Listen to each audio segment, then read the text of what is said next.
Hello बच्चों, last 27 और 28 lecture में आपने देखा था कि जैसे वेक्टर्स यानी क्या होता है, उनकी डेफिनेशन क्या होती है, टाइप्स ऑफ वेक्टर्स क्या होता है, एडिशन ऑफ टू वेक्टर्स किस तरीके से किया जाता है और उसके लिए कौन से लॉज आपने यूज किए। तो इस सब इंट्रोडक्टरी पार्ट में आपने पढ़ा है, बराबर। तो अभी आपको क्या करना है, वही 27 और 28 नंबर के जो वीडियोस है उससे समझना है आपको और उसके ऊपर इसे सॉल्व करना है। पहले एक एक दो प्रॉब्लम सॉल्व करके देता हूं और उसके बाद आपने क्या करना है, असाइनमेंट सॉल्व करना है। ठीक है ना बच्चों? तो okay, let us start. State the vectors which are. आपको यहां पे जो वेक्टर्स दिए गए हैं उस पर से आपको ये आंसर्स बताना है। और आपको पता है मैग्नीट्यूड यानी क्या होता है, what is mean by magnitude. Actually कोई भी आपको एक वेक्टर दिया जाता है तो उसकी जो लेंथ होती है उसे आप मैग्नीट्यूड बोलते हो। ये तो बात बराबर है ना। तो इक्वल इन मैग्नीट्यूड, तो आपको क्या देखना है, आंसर लिखते समय पहले यहां पे कौन से ऐसे वेक्टर आपको दिखाई देते हैं कि जिनकी लेंथ सेम है, जिनकी लेंथ सेम है। देखो बी बार है, ए बार है और सी बार, बराबर है ना। तो इनकी जो लेंथ आपको यहां पे दिखाई दे रही है एग्जैक्टली सेम है, इसलिए फर्स्ट क्वेश्चन का आंसर क्या रहेगा, तो B bar, A bar and C bar. Simply आपको ऐसे लिखना है क्योंकि एक एक मार्क्स के लिए यदि जब आपको क्वेश्चंस किए जाते हैं तो आंसर्स में केवल आंसर ही होना चाहिए। ओके, सॉल्यूशन में केवल जैसे इक्वल इन मैग्नीट्यूड बोला जाता है तो मैग्नीट्यूड कौन से वेक्टर का सेम है वही आपको बताना है। जैसे आंसर फर्स्ट का रहेगा vector B bar, A bar and C bar. So A bar, B bar and C bar is the correct answer. Okay, इतना सिंपल आंसर है। ठीक है ना बच्चों। पैरेलल वेक्टर्स, आपको पता है when two vectors are parallel, कब दोनों वेक्टर्स एक दूसरे को पैरेलल रहेंगे, यदि वो वेक्टर्स एक लाइन को समझ लो पैरेलल है तो वेक्टर्स एक दूसरे को पैरेलल रहेंगे। यहाँ पे तो आप इमेज थोड़ा सा देख के भी बता सकते हो कि कौन सा वेक्टर किससे पैरेलल है। जैसे ये दोनों वेक्टर देखो और ये भी वेक्टर, तो बी बार, ए बार और डी बार, ये तीनों एक दूसरे को पैरेलल है। इनकी डायरेक्शन क्या है इससे कुछ लेना देना नहीं है, केवल आपको क्या देखना है कि कौन से वेक्टर्स पैरेलल दिखाई दे रहे हैं। ओके, तो विच वेक्टर्स आर पैरेलल, कौन से वेक्टर्स पैरेलल है, तो B bar, A bar and D bar are parallel vector. So the second answer क्या रहेगा, तो B bar comma, B bar comma A bar and D bar. Okay, उसी प्रकार से यहां पे ए बार और सी बार भी आपको पैरेलल दिखाई दे रहे हैं। So A bar is parallel to C bar, A bar and C bar. ठीक है ना। तो आंसर लिखते समय एकदम शॉर्टकट तरीके से आपने लिखा हुआ है, जैसे B bar, A bar and D bar, यहां पे A bar and C bar. Third question है इन द सेम डायरेक्शन, जहां पे भी आपको एरो हेड एक ही डायरेक्शन से यदि दिखाई दे रहा है तो होगी उनकी सेम डायरेक्शन। ये तो आपको समझ में आता है, जैसे बी बार, ए बार इनके डायरेक्शन सेम है, बराबर है ना। और ई बार, डी बार इनके डायरेक्शन सेम है क्या, बिल्कुल नहीं। एक तो इधर जा रहा है और एक इधर जा रहे हैं, बराबर है। तो डायरेक्शन सेम कौन सी है, देखो आप, तो बी बार और ई बार की डायरेक्शन सेम है। सो थर्ड क्वेश्चन का आंसर रहेगा B bar and E bar. Okay, B bar and E bar. उसके बाद in the equal, when two vectors are equal, if their magnitude are same, यदि magnitude same है और उसी के साथ उनकी डायरेक्शन यदि सेम होती है तब वो वेक्टर्स पैरेलल होते हैं। तो यहां पे देखिए बच्चों, बी बार और ई बार इनकी दो directions are same but their magnitudes are different, बराबर है ना। तो ये इक्वल वेक्टर नहीं हो सकते। अभी देखो बी बार और इनके बारे में आप देख रहे हो, ए बार और सी बार, इनका दो magnitude are same but their directions are opposite. So no one vectors, यानी कोई भी ऐसे दो वेक्टर्स यहां पे आपको इक्वल दिखाई नहीं दे रहे हैं। So no vectors are equal. So no vectors are equal, कोई भी ऐसे दो वेक्टर्स इक्वल नहीं है। उसके बाद होता है negatives of one another. Negatives of one another का मतलब क्या होता है? एक यदि ए डायरेक्शन से जाता है तो दूसरा इधर के डायरेक्शन से होना चाहिए, तो ये हो गए एक के नेगेटिव वेक्टर्स, बराबर है ना। उनका मैग्नीट्यूड क्या है क्या नहीं उससे कुछ लेना देना नहीं, केवल आपको उनकी डायरेक्शन देखना है। तो बच्चों यहां पे देखो ए बार है और सी बार है, इनकी डायरेक्शन एक दूसरे के बिल्कुल अपोजिट है। So A bar and C bar are negative vectors. So A bar and C bar and these are our answers. ये आपके आंसर्स हैं। और इसी तरीके से आपको एक जो सॉल्व प्रॉब्लम दिया गया है आपके रीडर में, टेक्स्ट बुक में, तो उसे सॉल्व करना है। ठीक है ना बच्चों। अभी आपके पास टेक्स्ट बुक है, यहाँ पे पढ़ाने के बाद आपने उसके ऊपर जो प्रॉब्लम्स है वो सॉल्व करना है, और एक्स्ट्रा प्रॉब्लम्स भी मैं देता हूं। ठीक है ना। Now the second example, in the diagram AB bar is equals to AB bar is equals to A bar, BC bar is equals to B bar, CD bar is equals to C bar, D bar is equals to D bar, EF bar is equals to E bar, AG bar F bar दिया गया है, और उसी तरीके से आपको GD bar क्या है G bar। तो ये सब वेक्टर देने के बाद इस डायग्राम पर से आपको क्या करना है, ये सब टर्म्स निकालना है, और ये सब terms A bar, B bar, C bar, D bar, E bar, F bar and G bar के फॉर्म में लिखना है। और सिंपल है, कुछ भी हार्ड नहीं। देखो फर्स्ट, अभी ए एफ बार, मुझे बताइए ए एफ यहां पे दिखाई दे रहा है, तो बच्चों क्या करना है? पहले तो ए पॉइंट, और मुझे बताइए यहां से यहां जाओगे तो ये अननोन हो गया, यानी ट्रायंगल लॉ यूज नहीं करोगे आप, तो फिर इस तरीके से आप जा सकते हो। हर एक टर्म दी गई है, केवल ए ही टर्म आपके पास बची हुई है।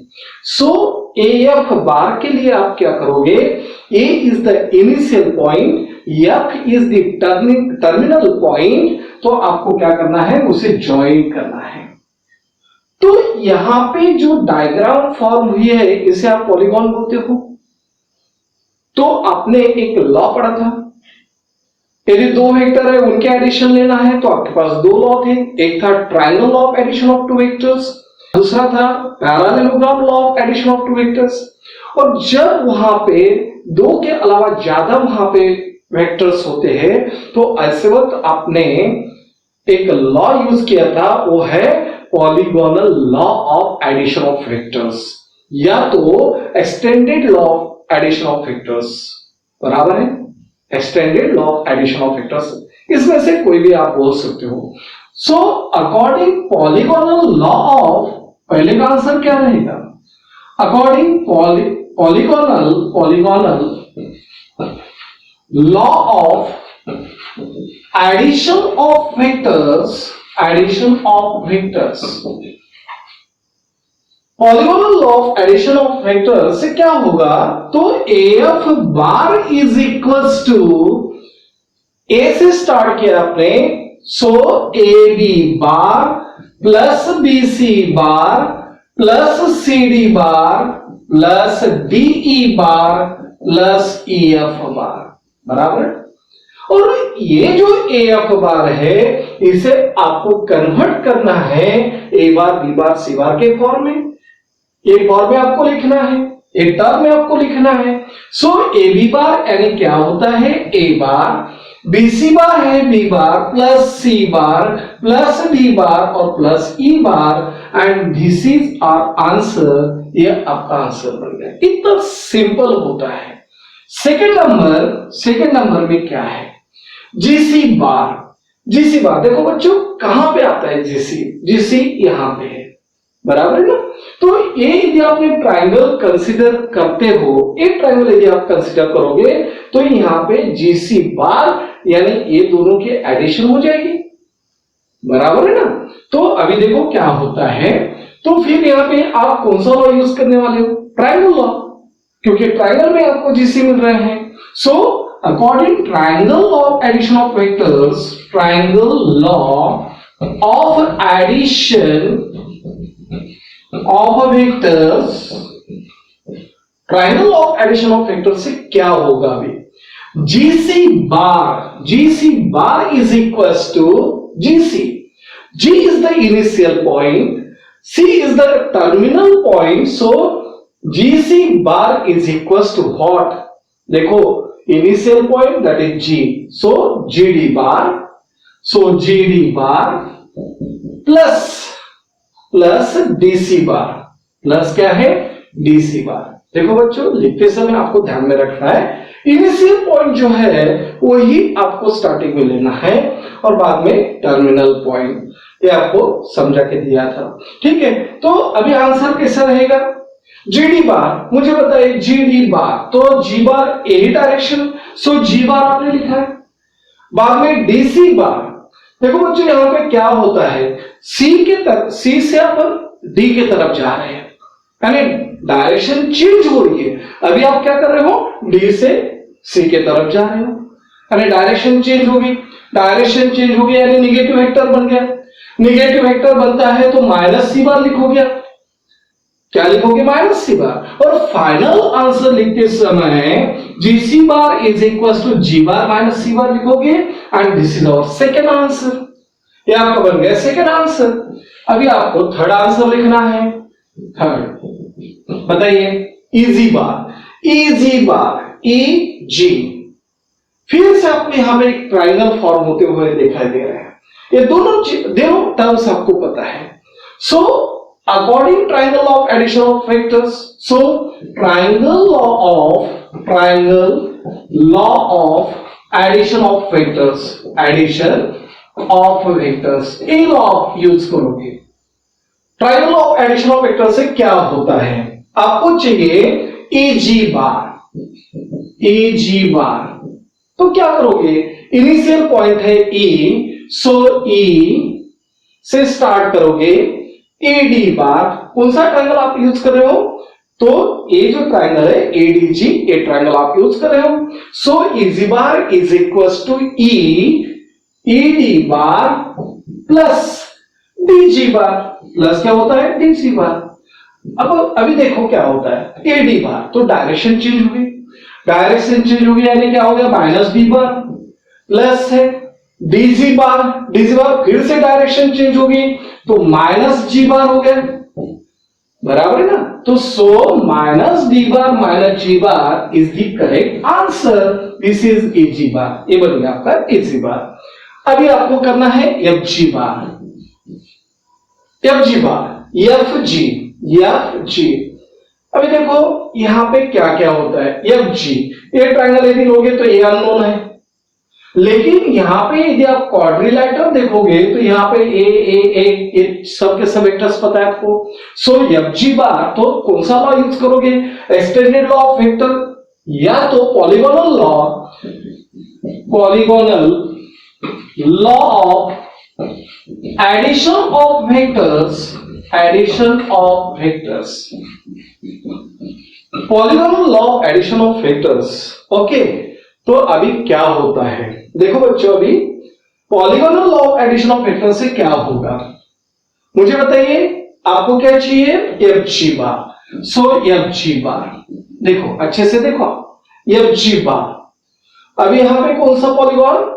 जी D E F. So F G bar के लिए आप क्या करोगे?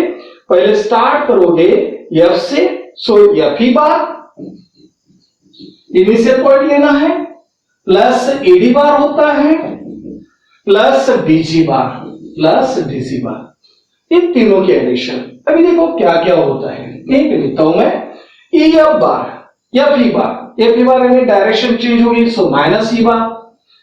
ईडी बार यानी फिर से डायरेक्शन चेंज होगी, प्लस माइनस डी बार। फिर से डीजी बार, तो फिर से डायरेक्शन चेंज होगी, बराबर है ना? डायरेक्शन चेंज होती है, तो यहां पे हो गया प्लस माइनस जी बार। ठीक है ना? तो अभी कैसे लिखोगे final answer? Minus E bar minus D bar minus G bar and this much is the answer. ये बन गया एम जी बार। आई बात है ना बच्चों? तो इस तरीके से आपको सॉल्व प्रॉब्लम भी सॉल्व करना है, ठीक? ओके, तो नेक्स्ट प्रॉब्लम एक्सरसाइज 5.1 में आपको फर्स्ट नंबर का प्रॉब्लम सॉल्व करना है। The vector A bar is directed due north, mod of a bar is equals to 24. The vector b bar is directed due west and mod of b bar is equals to 7. Find the values of mod of a bar plus b bar, यानी addition of two vectors है, बराबर? तो आपको जो information दी गई है उसके ऊपर पहले आपको डायग्राम ड्रॉ करना है। जैसे यहां पे वर्ड आया हुआ है नॉर्थ और वेस्ट, तो पहले तो आप ड्रॉ करोगे नॉर्थ ईस्ट वेस्ट जो भी है, ये हो गया नॉर्थ साउथ ईस्ट और वेस्ट, बराबर? अभी देखो यहां पे क्या होता है। A vector A bar is directed due north, तो यहां से हम यदि स्टार्ट करते हैं तो इधर नॉर्थ की तरफ कितना जा रहा है, दैट इज 24, मैग्नीट्यूड 24 है, तो 24 यहां पे है और यहां पे आपने पॉइंट दिया है।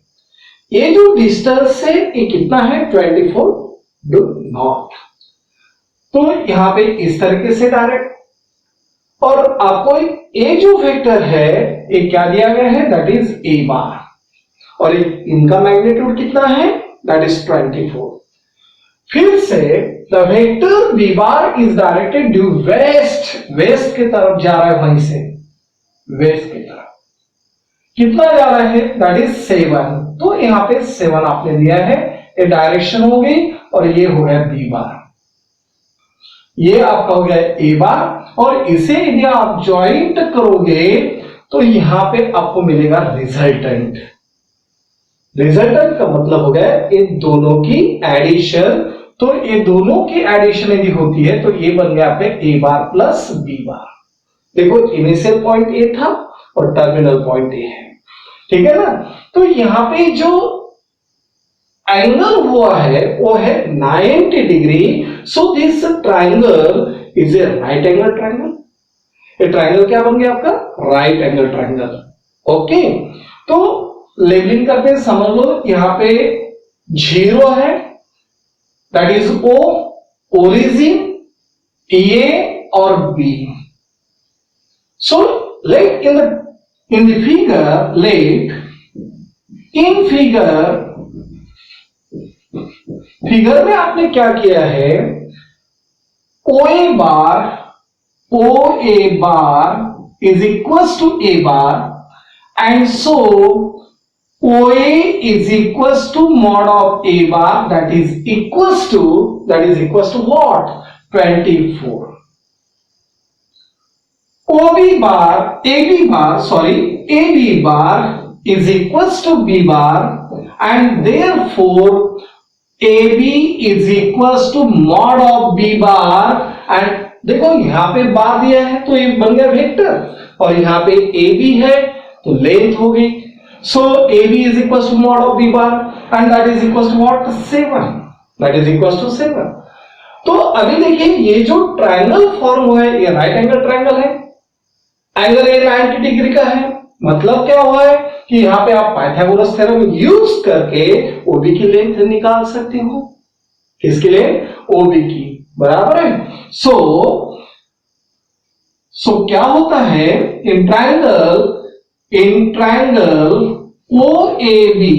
OAB ट्रायंगल में angle A is equals to 90, so by using Pythagoras theorem क्या होता है, OB square is equals to OA square plus AB square होता है, बराबर है।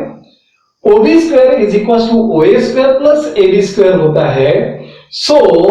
So the answer is what, OA square, OA is equals to 24 square plus 7 square, so that is equals to 576 plus 49, and that is equals to how much, 625 कितना हो गया? OB square हो गया 625. After taking the square root of this OB square, यदि आप square root लोगे तो answer आपको कितना मिलेगा? So the answer is what?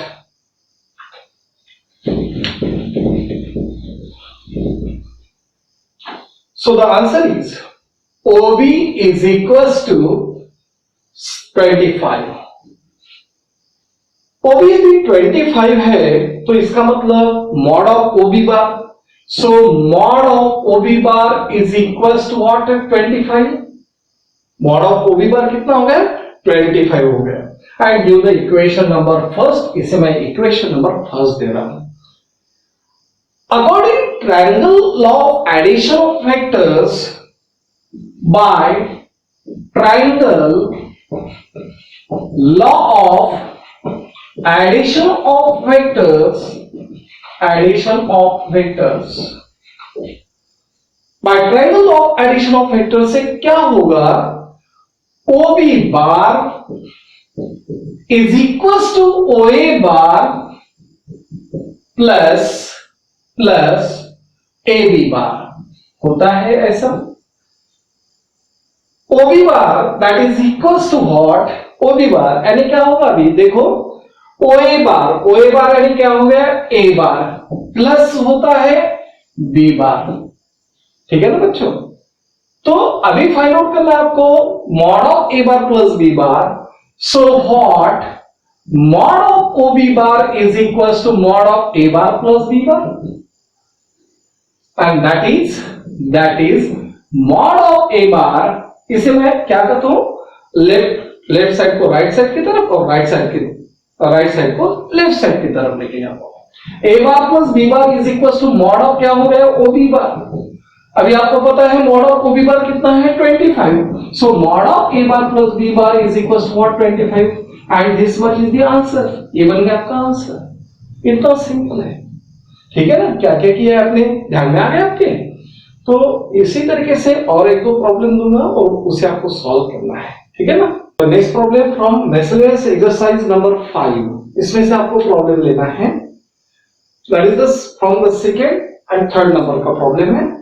In A pentagon ABCDE show that AB bar plus AE bar plus BC bar plus DC bar plus ED bar is equals to 2 times AC bar. ऐसा आपको prove करना है.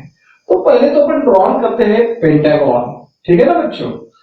तो pentagon drawn करते समय समझ लो regular pentagon वगैरह है कुछ नहीं, ऐसा कुछ नहीं है.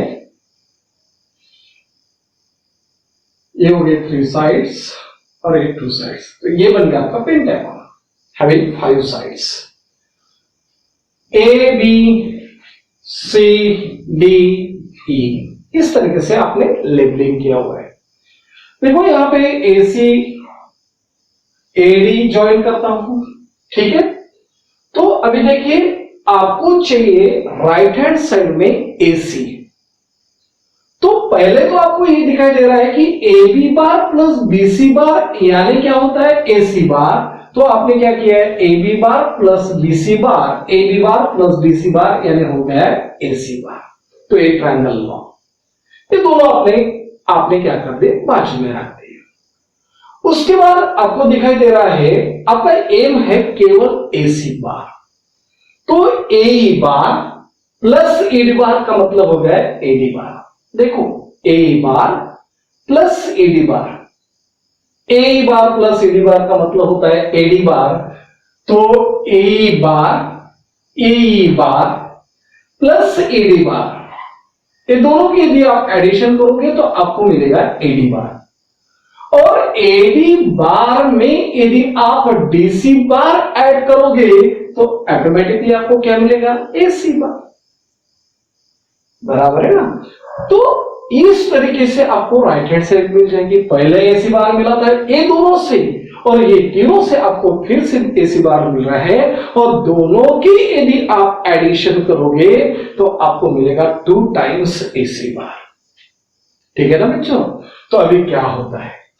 According triangles law step by step करते हैं. ये जो टर्म्स है इनका ही यूज करते हुए आपको जाना है. ठीक है? तो by using triangle law,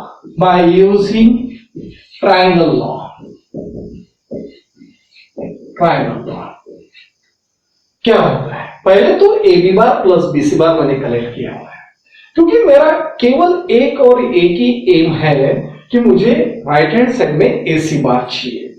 तो ए बी बार और बी सी बार, देखो क्या होता है, बी कॉमन है, ए से और terminal point, so A B bar plus B C bar, ये बन गया आपका ए सी बार, और give the equation number first, इसे आपने इक्वेशन नंबर फर्स्ट दिया हुआ है।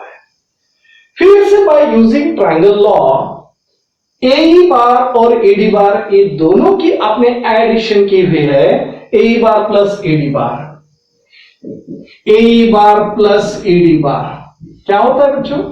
ए बार प्लस एडी बार का मतलब होता है एडी बार। ये हो गया इक्वेशन नंबर सेकेंड, ये दोनों चलेगा। अभी केवल बचा हुआ है डीसी बार, लेकिन डीसी के साथ में एडी चाहिए, सो एडी बार प्लस डीसी बार, तो फिर क्या मिल गया आपको? एसी बार। अभी देखो यहां पे एडी बार की वैल्यू क्या है, तो A bar plus AD bar, so from this second we change this AD bar, so A bar plus AD bar plus क्या हो गया? DC bar is equal to AC bar, और ये इक्वेशन आपका बन गया थर्ड। और ये जो आपने चेंज किया है, कहां से किया है? तो फ्रॉम सेकेंड, किस तरीके से लिखा हो ध्यान में रखो बच्चों, अभी एनसीईआरटी के हिसाब से आपको चलना है, ठीक है ना? तो वही तरीके से मेथड्स होना चाहिए, ठीक है ना? तो देखो अभी क्या होता है, फर्स्ट और सेकंड को यदि आप ऐड करोगे तो क्या हो जाएगा? A B bar plus B C bar, आगे term A bar plus AD bar plus DC bar, फिर से टर्म मिल गई आपको, यानी बाय एडिंग फर्स्ट और third. So by adding first and third we get, by adding first and third we get, क्या होता है? A B bar plus B C bar plus A bar plus AD bar plus DC bar is equals to AD bar plus BC bar, यानी हो गया AC bar, plus फिर से इन तीनों की एडिशन होती है एसी बार, बराबर है। अभी रीअरेंज इट, अभी आपको रीअरेंज करना है, so A B bar plus हो गया ए बार प्लस हो गया BC bar plus DC bar और प्लस एडी बार, और AC bar plus AC bar, यानी 2 times AC bar, and this much our answer. ये बन गया अपना आंसर। प्रॉब्लम को किस तरीके से सॉल्व किया है ध्यान में आ गया आपके? यूजिंग ट्रायंगल लॉ आपने यूज किया है, आपका केवल एम था एसी बार, तो A B bar plus BC bar यानी एसी बार हो गया, ए बी बार और बीसी बार यहाँ पे प्रेजेंट था। अभी जो बचे हुए टर्म्स है उससे आपको कैसे मिलता है? ए प्लस एडी यानी एडी हो गया, एडी प्लस बीसी यानी फिर से एसी हो गया, इसलिए आपने क्या किया है? ट्रायंगल लॉ बराबर यूज किए हैं, उनको कलेक्ट किया है, लेफ्ट हैंड साइड के साथ में आपको क्या मिलती है?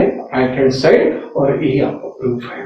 ओके बेटा, तो इसके ऊपर आपको असाइनमेंट भी सॉल्व करना है, पूरे टेस्ट में प्रॉब्लम्स भी देखना है। अगले लेक्चर्स में हम लोग लेंगे थ्योरम्स, और थ्योरम्स के ऊपर फिर से असाइनमेंट। ठीक है बच्चों? Okay, good luck.